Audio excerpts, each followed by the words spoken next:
ఓం శాంతి. ఈరోజు అవ్యక్త బాప్దాత మురళి. డేట్ 11 జనవరి 2026. బాప్దాత చెప్తున్నారు, సంతుష్టమని గాయి విశ్వంలో సంతుష్టత యొక్క ప్రకాశాన్ని వ్యాపింపచేయండి. సంతుష్టంగా ఉండండి, అందరినీ సంతుష్టంగా చేయండి. ఈరోజు బాప్దాత సదా సంతుష్టంగా ఉండే తన సంతుష్ట మనులను చూస్తున్నారు. ఒక్కొక్క సంతుష్టమణి యొక్క మెరుపు వలన నలువైపులా ఎంతో సుందరమైన ప్రకాశం మెరుస్తూ ఉంది. ప్రతి సంతుష్టమణి తండ్రికి ఎంతో ప్రియమైన వారు, ప్రతి ఒక్కరికి ప్రియమైన వారు, స్వయానికి కూడా ప్రియమైన వారు. సంతుష్టత అందరికీ ప్రియమైనది. సంతుష్టత సదా సర్వప్రాప్తి సంపన్నమైనది. ఎందుకంటే ఎక్కడ సంతుష్టత ఉంటుందో అక్కడ అప్రాప్తి వస్తువేది ఉండదు.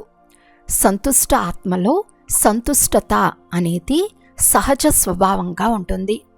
సంతుష్టతా శక్తి స్వతహాగా మరియు సహజంగా నలువైపులా వాయుమండలాన్ని వ్యాపింపచేస్తుంది. వారి ముఖం, వారి నయనాలు వాయుమండలంలో కూడా సంతుష్టత అలలను వ్యాపింపచేస్తాయి. ఎక్కడ సంతుష్టత ఉందో అక్కడ ఇతర విశేషతలు స్వతహాగానే వచ్చేస్తాయి. సంతుష్టత సంగం యుగంలో తండ్రి ఇచ్చిన విశేషమైన బహుమతి. సంతుష్టతా స్థితి పరిస్థితిపై సదా విజయిగా ఉంటుంది. పరిస్థితి మారుతూ ఉంటుంది, కానీ సంతుష్టతా శక్తి సదా ప్రగతిని ప్రాప్తి చేయిస్తూ ఉంటుంది. ఎన్ని పరిస్థితులు ఎదురుగా వచ్చినా సంతుష్టమని ఎదురుకుండా ప్రతి సమయం మాయా మరియు ప్రకృతి ఒక తోలు బొమ్మలాట వలె కనిపిస్తాయి. అందువలన సంతుష్ట ఆత్మ ఎప్పుడూ అలచడి చెందదు. పరిస్థితి యొక్క ఆట మనోరంజనంగా అనుభవమవుతుంది. ఈ మనోరంజనాన్ని అనుభవం చేసేందుకు సదా సాక్షి దృష్ట స్థితి అనే సీట్ కావాలి. సాక్షి దృష్ట స్థితిలో స్థితమై ఉండేవారే ఈ మనోరంజనాన్ని అనుభవం చేస్తారు. దృశ్యాలు ఎంతగా మారిపోయినా సాక్షి దృష్ట సీటుపై స్థితమై ఉండే సంతుష్ట ఆత్మ సాక్షిగా అయి ప్రతి పరిస్థితిని స్వస్థితి ద్వారా మార్చేస్తుంది. కనుక నేను సంతుష్టంగా ఉన్నానా అని ప్రతి ఒక్కరూ స్వయాన్ని చెక్ చేసుకోండి. సదా ఉంటున్నారా లేక అప్పుడప్పుడు ఉంటున్నారా? బాప్దాత సదా ప్రతి శక్తి కొరకు, సంతోషం కొరకు డబల్ లైట్గా అయి ఎగిరేందుకు సదా అనే శబ్దాన్ని గుర్తుంచుకోమని పిల్లలకు చెప్తారు. అప్పుడప్పుడు అనే మాట బ్రాహ్మణ జీవితం యొక్క డిక్షనరీలో లేనేలేదు. ఎందుకంటే సంతుష్టత అంటేనే సర్వప్రాప్తులు అని అర్థం. ఎక్కడ సర్వప్రాప్తులు ఉంటాయో అక్కడ అప్పుడప్పుడు అనే మాట రానే రాదు. కనుక సదా అనుభూతి చేస్తున్నారా లేక పురుషార్థం చేస్తున్నారా? ప్రతి ఒక్కరూ స్వయాన్ని ప్రశ్నించుకున్నారా, చెక్ చేసుకున్నారా? ఎందుకంటే మీరందరూ తండ్రికి విశేషమైన స్నేహిలు, సహయోగులు, అల్లారు ముద్దు, మధురాతి మధురమైన స్వపరివర్తక పిల్లలు. ఇలాంటి వారే కదా. ఇలా ఉన్నారా? తండ్రి మిమ్మల్ని ఏ విధంగా చూస్తున్నారో అలాగే స్వయాన్ని అనుభవం చేస్తున్నారా? ఎవరైతే సదా సంతుష్టంగా ఉంటారో, అప్పుడప్పుడు కాదు సదా ఉంటారో వారి చేతులెత్తండి. సదా అనే మాట గుర్తుంది కదా. చేతులు కొంత నెమ్మది నెమ్మదిగా ఎత్తుతున్నారు. మంచిది, చాలా బాగుంది.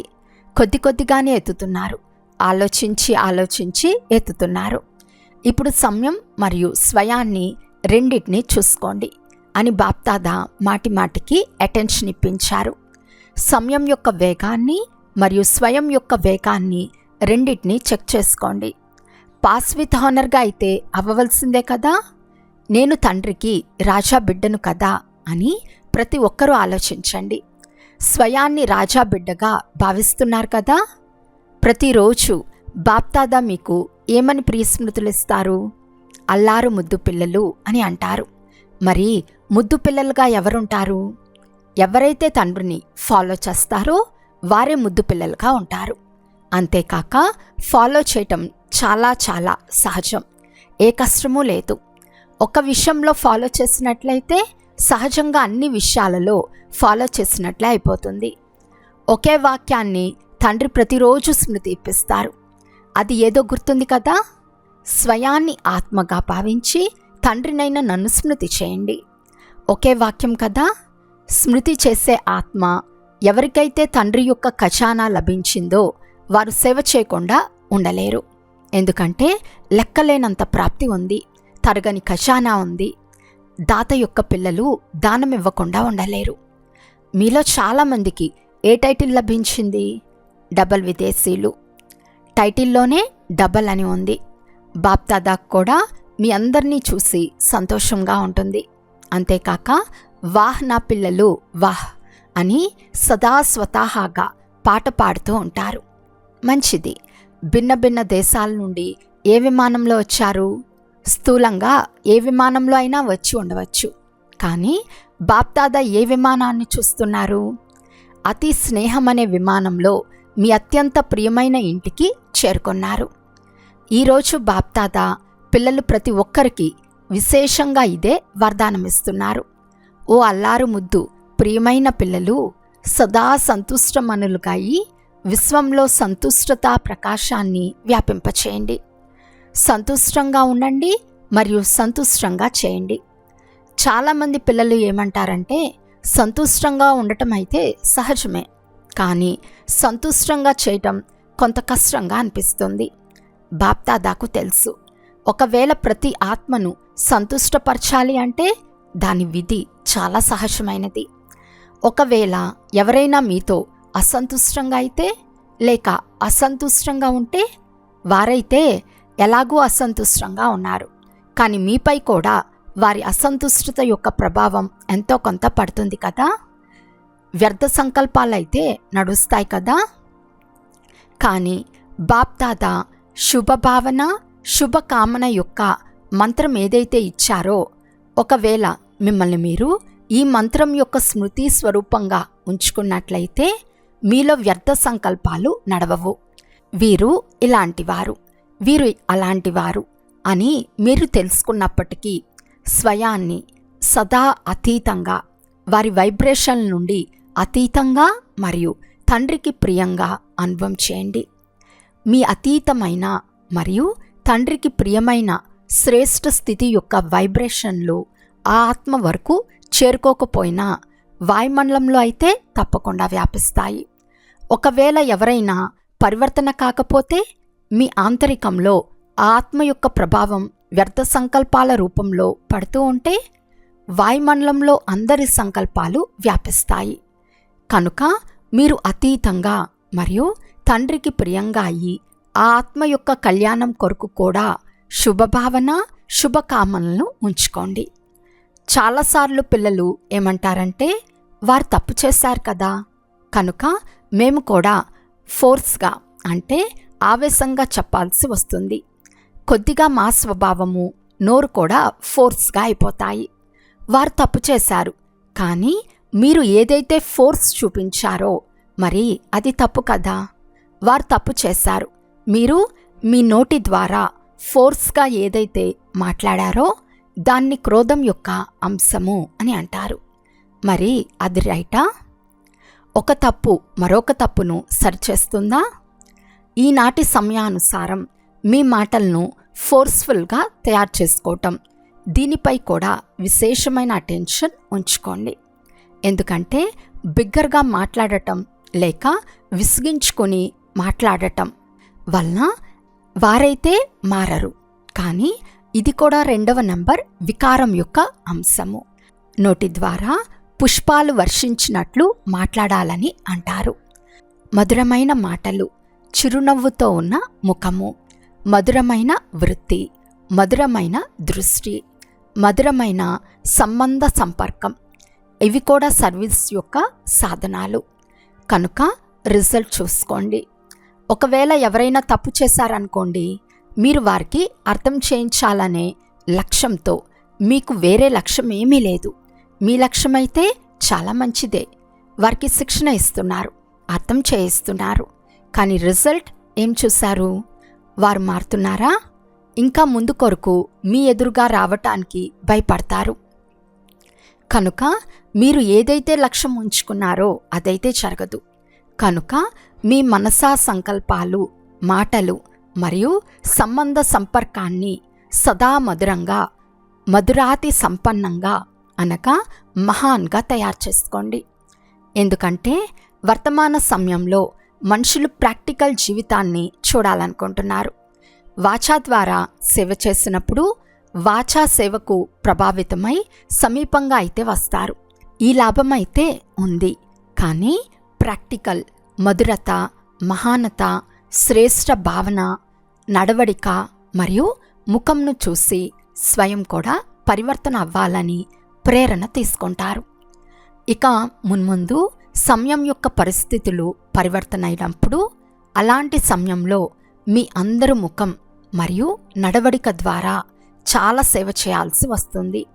కనుక సర్వాత్మల పట్ల శుభభావన, శుభకామన యొక్క వృత్తి మరియు దృష్టి యొక్క సంస్కారం సహజ స్వభావంగా ఉందా అని స్వయాన్ని చెక్ చేసుకోండి. బాప్దాద పిల్లలు ప్రతి ఒక్కరిని విజయమాలలోని మణిగా చూడాలని కోరుకుంటున్నారు. మేము మాలలోని మనులుగా అయ్యేవారమని మిమ్మల్ని మీరు భావిస్తున్నారా? 108 మాలలో అయితే నిమిత్తమైన వారే వస్తారని చాలామంది పిల్లలు అనుకుంటారు. కానీ 108 అనే గాయనం భక్తి యొక్క మాలది అని బాప్దాద ఇంతకుముందు కూడా వినిపించారు. ఒకవేళ మీరు ప్రతి ఒక్కరూ విజయ పూసగా అయినట్లయితే బాప్దాద మాలలో చాలా పొరలను కలుపుతారు.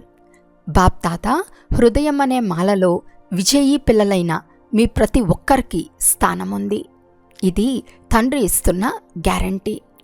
కేవలం స్వయాన్ని మనసా, వాచా, కర్మన మరియు ముఖము, నడవడికలో విజయిగా తయారు చేసుకోండి. ఇష్టమేనా? అవుతారా? అలా తయారైతే విజయమాలలో మణిగా తయారు చేస్తానని బాప్దాదా గ్యారంటీ ఇస్తున్నారు. ఎవరవుతారు? అందరూ చేతులెత్తుతారు. మంచిది.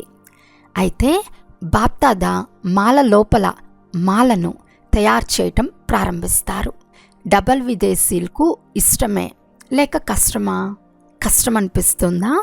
డబల్ విదేశీలకు ఇష్టమే కదా. విజయమాలలోకి తీసుకురావటం తండ్రి పని, కానీ విజయీ కావటం మీ పని. సహజమేనా లేక కష్టమా? కష్టం అనిపిస్తుందా? కష్టం అనిపిస్తుందని అనేవారి చేతులెత్తండి.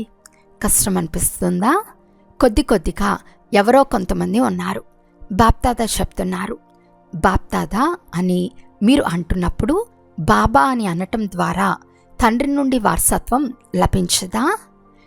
అందరూ వారసత్వానికి అధికారులే. అంతేకాక తండ్రి ఎంత సహజంగా వారసత్వం ఇచ్చారు. ఇది సెకండ్ యొక్క విషయం. మీరు నా బాబా అని తెలుసుకున్నారు, అంగీకరించారు. తర్వాత తండ్రి ఏమన్నారు? నా పిల్లలు అని అన్నారు. కనుక పిల్లలు స్వతహాగానే వారసత్వానికి అధికారులు. బాబా అని అంటారు కదా.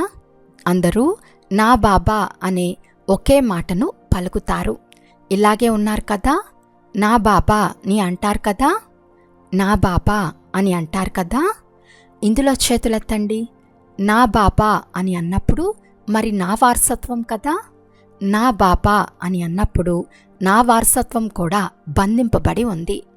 వారసత్వం ఏమిటి? తండ్రి సమానంగా అవ్వటం, విజయిగా అవ్వటం. బాప్దాదా చూశారు. డబల్ విదేశీలు చాలామంది చేతిలో చెయ్యి వేసి నడుస్తారు. చేతిలో చెయ్యి వేసి నడవటం ఫ్యాషన్. కనుక ఇప్పుడు కూడా బాబా చెప్తున్నారు, శివబాబా చెయ్యి అంటే ఏమిటి? స్థూలమైన చేతులైతే లేవు కదా. మరి శివబాబా చేతిని పట్టుకోవటం అంటే అది ఏ చెయ్య? శ్రీమతమే తండ్రి యొక్క చెయ్య. ఎలాగైతే స్థూలమైన చేతిలో చెయ్యి వేసి నడవటం ఇష్టమనిపిస్తుందో అలా శ్రీమతం అనే చేతిలో చెయ్యి వేసి నడవటంలో కష్టమేముంది? బ్రహ్మబాబాను ప్రాక్టికల్ రుజువుగా చూశారు కదా. ప్రతి అడుగు శ్రీమతానుసారంగా నడవటం ద్వారా సంపూర్ణ ఫరిస్తా స్థితి అనే గమ్యాన్ని చేరుకున్నారు కదా. అవ్యక్త ఫరిస్తాగా అయిపోయారు కదా. కనుక తండ్రిని అనుసరించండి. ప్రతి శ్రీమతంను అనగా ఉదయం లేచినప్పటి నుండి రాత్రి వరకు ప్రతి అడుగు కొరకు బాప్తాత శ్రీమతంను ఇచ్చారు. ఎలా లేవాలి, ఎలా నడవాలి, ఎలా కర్మ చేయాలి, మనసులో ఏ ఏ సంకల్పాలు చేయాలి, మరియు సమయాన్ని ఎలా శ్రేష్టంగా గడపాలి. రాత్రి నిద్రించే వరకు శ్రీమతం లభించి ఉంది. ఇది చెయ్యాలా వద్దా అని ఆలోచించే అవసరం కూడా లేదు. బ్రహ్మా బాబాను అనుసరించండి. బాప్దాదాకు పిల్లలపై చాలా గాఢమైన ప్రేమ ఉంది. కనుక ఒక్క బిడ్డను కూడా విజయిగా అవ్వకుండా, రాజాగా అవ్వకుండా చూడాలని కోరుకోవటం లేదు. ప్రతి బిడ్డ రాజా బిడ్డ. మీరు స్వరాజ్య అధికారులు. కనుక మీ స్వరాజ్యాన్ని మర్చిపోకండి. అర్థమైందా? బాప్దాదా చాలాసార్లు సూచన ఇచ్చారు. సమయం అకస్మాత్తుగా మరియు నాజూకుగా రానున్నది. కనుక ఎవర్ రెడీ మరియు అశరీరీ స్థితి యొక్క అనుభవం అవసరం. ఎంత బిజీగా ఉన్నప్పటికీ ఒక్క సెకండ్ అశరీరీగా అయ్యే అభ్యాసం ఇప్పటి నుండే చేసి చూడండి.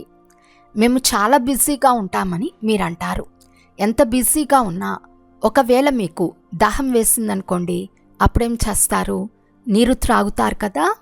ఎందుకంటే దాహం వేస్తే తప్పనిసరిగా నీరు త్రాగాలని తెలుసు. అదేవిధంగా మధ్య మధ్యలో అశరీరీ ఆత్మిక స్థితిలో స్థితమై ఉండే అభ్యాసం కూడా తప్పనిసరి. ఎందుకంటే రాబోయే సమయంలో నలువైపులా అలజడి ఉన్నప్పుడు అచంచల స్థితి అవసరం.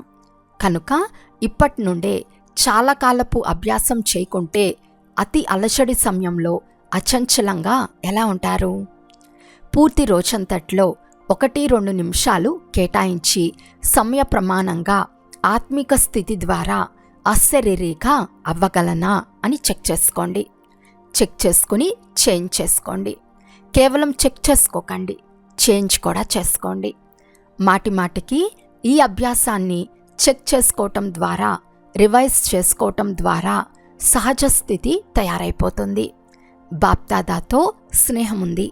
ఇందులో అయితే అందరూ చేతులెత్తుతారు. ఉంది కదా స్నేహము? పూర్తి స్నేహం ఉందా? పూర్తిగా ఉందా? అసంపూర్ణంగా ఉందా? అసంపూర్ణంగా అయితే లేదు కదా. స్నేహం ఉంది కనుక ప్రతిజ్ఞ ఏమిటి? ఏ ప్రతిజ్ఞ చేశారు? తోడుగా వస్తారా? అశరీరీగా అయి తోడుగా వస్తారా? లేక వెనుక వస్తారా? తోడుగా వస్తారా? తర్వాత కొంత సమయం వతనంలో తోడుగా కూడా ఉంటారు. మళ్ళీ బ్రహ్మబాబాతో పాటు మొదటి జన్మలో వస్తారు. ఈ ప్రతిజ్ఞ ఉందా? ఉంది కదా. ఇందులో చేతులెత్తించాను. తల ఊపండి చాలు. చేతులెత్తిస్తే అలసిపోతారు కదా. తోడుగా వెళ్లాల్సిందే, వెనక ఉండిపోరాదని అన్నప్పుడు తండ్రి కూడా ఎవరిని తోడుగా తీసుకెళ్తారు? సమానమైన వారినే తండ్రి తనతో పాటు తీసుకెళ్తారు. ఒంటరిగా వెళ్ళటం తండ్రికి కూడా ఇష్టం లేదు. పిల్లలతో కలిసే వెళ్ళాలి. మరి తోడుగా వెళ్లేందుకు తయారుగా ఉన్నారు కదా. భుజాలు కదపండి. అందరూ వెళ్తారా? అందరూ వెళ్లేందుకు తయారుగా ఉన్నారా? తండ్రి వెళ్ళేటప్పుడు వెళ్తారు కదా. ఇప్పుడు వెళ్ళరు. ఇప్పుడైతే విదేశానికి వాపస్ వెళ్ళాలి కదా. తండ్రి ఆజ్ఞాపిస్తారు. నష్టోమోహ స్మృతి లబ్ధ యొక్క గంట మోగిస్తారు. అప్పుడు వెంట వెళ్తారు. కనుక తయారుగా ఉన్నారు కదా. స్నేహానికి గుర్తు తోడుగా కలిసి వెళ్ళటం మంచిది. దూరంగా ఉన్న బాప్తాత ప్రతి బిడ్డను సమీపంగా అనుభవం చేస్తున్నారు. సైన్స్ సాధనాలు దూరాన్ని దగ్గరగా చేస్తున్నాయి. వాటి ద్వారా చూడగలరు, మాట్లాడగలరు అన్నప్పుడు బాప్తాత కూడా దూరంగా కూర్చుని ఉన్న పిల్లలను అందరికంటే దగ్గరగా చూస్తున్నారు. దూరంగా లేరు, హృదయంలో ఇమిడి ఉన్నారు. కనుక బాప్తాత విశేష టర్న్ అనుసారంగా వచ్చిన పిల్లలను తమ హృదయంలో, నయనాలలో ఇముడ్చుకుంటూ ఒక్కొక్కరిని వెంట వచ్చేవారిగా, తోడుగా ఉండేవారిగా, తోడు రాజ్యం చేసేవారిగా చూస్తున్నారు. ఈ రోజు నుండి పూర్తి రోజంతట్లో ఏ డ్రిల్ చేస్తారు? ఇప్పుడిప్పుడే ఒక్క సెకండ్లో ఆత్మాభిమాని. మా శరీరాన్ని చూస్తూ కూడా అశరీరీ స్థితిలో అతీతంగా మరియు తండ్రికి ప్రియంగా అనుభవం చేయగలరు కదా. ఇప్పుడు ఒక్క సెకండ్లో అశరీరిగా అవ్వండి. బాప్తాత అందరితో డ్రిల్ చేయించారు. ఇలాగే మధ్య మధ్యలో రోజంతట్లో ఎలాగైనా సరే 1 నిమిషాన్ని కేటాయించి ఈ అభ్యాసాన్ని పక్కా చేసుకుంటూ వెళ్ళండి. ఎందుకంటే రాబోయే సమయం అతి హాహాకారాలతో ఉంటుందని బాప్దాదాకు తెలుసు. మీరందరూ సకాష్ ఇవ్వవలసి వస్తుంది. సకాష్ ఇవ్వటంలోనే మీ సొంత తీవ్ర పురుషార్థం జరిగిపోతుంది. కొంత సమయంలోనే సకాష్ ద్వారా సర్వశక్తులను ఇవ్వవలసి వస్తుంది. ఇలాంటి నాజూక్ సమయంలో ఎవరైతే సకాష్ ఇస్తారో, ఎంతమందికి ఇస్తారో అనగా చాలామందికి ఇచ్చినా కొంతమందికి ఇచ్చినా అంతమందే ద్వాపర కలియుగాలలో మీ భక్తులుగా అవుతారు. కనుక సంగం యుగంలో ప్రతి ఒక్కరూ భక్తులను కూడా తయారు చేసుకుంటున్నారు. ఎందుకంటే మీరిచ్చిన సుఖశాంతులు వారి హృదయంలో ఇమిడిపోతాయి. తర్వాత భక్తుల రూపంలో మీకు రిటర్న్ ఇస్తారు. అచ్చా, బాప్దాత అందరికీ యాద్ ప్యార్ తెలుపుతున్నారు. నలువైపులా ఉన్న బాప్దాద కంటి పాపలు, విశ్వానికి ఆధారము మరియు ఉద్ధారం చేసే ఆత్మలు, మాస్టర్ దుఃఖహర్త సుఖకర్తలైన విశ్వ పరివర్తక పిల్లలకు చాలా చాలా హృదయపూర్వక స్నేహము, హృదయపూర్వక ప్రియస్మృతులు మరియు పదమాపదం వరదానాలను స్వీకరించండి. పిల్లలందరి తరపు నుండి బాప్దాదాకు ప్రియస్మృతులు మరియు నమస్తే నమస్తే నమస్తే. వరదానము: కంబైన్ స్వరూపం యొక్క స్మృతి మరియు హోదా యొక్క నష ద్వారా కల్పకల్పం యొక్క అధికారి భవ. నేను మరియు నా బాబా ఈ స్మృతిలో కంబైన్డ్గా ఉండండి. అంతేకాక ఈరోజు మేము బ్రాహ్మణులుగా ఉన్నాము, రేపు దేవతలుగా అవుతాము అనే శ్రేష్ఠ హోదా సదా స్మృతిలో ఉండాలి. హంసో సోహం అనే మంత్రం సదా స్మృతిలో ఉంటే ఈ నష మరియు ఖుషీలో పాత ప్రపంచాన్ని సహజంగానే మర్చిపోతారు. మేము కల్పకల్పము అధికారి ఆత్మలము అనే ఆత్మిక నష ఉంటుంది. ఒకప్పుడు మేమే, ఇప్పుడు కూడా మేమే. అంతేకాక కల్పకల్పము మేమే అవుతామనే నష ఉంటుంది. స్లోగన్: స్వయానికి స్వయమే టీచర్గా అవుతే అన్ని బలహీనతలు సమాప్తమైపోతాయి. అవ్యక్త సూచన: ఈ అవ్యక్త మాసంలో బంధన్ముక్తులుగా ఉండి జీవన్ముక్త స్థితిని అనుభవం చేయండి. బంధనంలో బంధింపబడటం అంటే ఎవరికి ఇష్టముండదు, కానీ పరవశులుగా అయిపోయినప్పుడు బంధింపబడతారు. కనుక నేను పరవశ ఆత్మనా లేక స్వతంత్ర ఆత్మనా అని చెక్ చేసుకోండి. జీవన్ముక్తి యొక్క మజా అయితే ఇప్పుడే ఉంది. భవిష్యత్తులో జీవన్ముక్తి మరియు జీవన బంధనములకు వ్యత్యాసం ఉండదు. ఈ సమయంలోని జీవన్ముక్తి యొక్క అనుభవము శ్రేష్టమైనది. జీవితంలో ఉన్నారు కానీ ముక్తంగా ఉన్నారు, బంధనంలో లేరు. అచ్చా, ఓం శాంతి.